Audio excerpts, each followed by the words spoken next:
So you might be in a situation where for some reason your A, B, X, Y buttons on the side of your particular Xbox are just not working. Now, this can happen for a lot of different reasons. The very first thing you may want to double check is to make sure that your whole entire controller isn't actually functioning.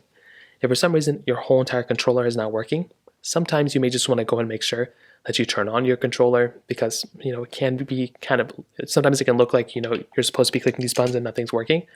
Hold down this button, make sure it's turning on. As long as you can verify your controller is on, the next thing I'd recommend doing is making sure that that particular part of the game that you're in, sometimes you might be in a random part of a game that doesn't support these particular buttons.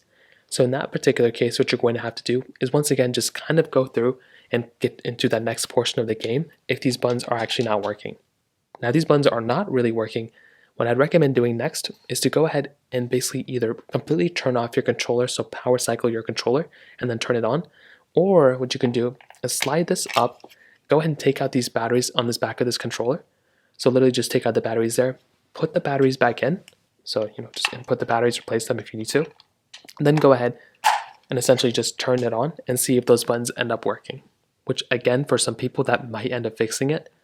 Now, if that doesn't end up working, you may want to go ahead and see if you can manually plug in your particular Xbox controller to that device that you're using it with.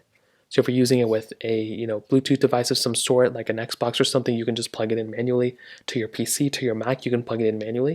If it's a wireless connection, like to some sort of like gaming tablet or something, then you may want to try getting it back into pairing mode. If it's still not working after doing that, you may want to see if there's a hardware issue going on with your controller.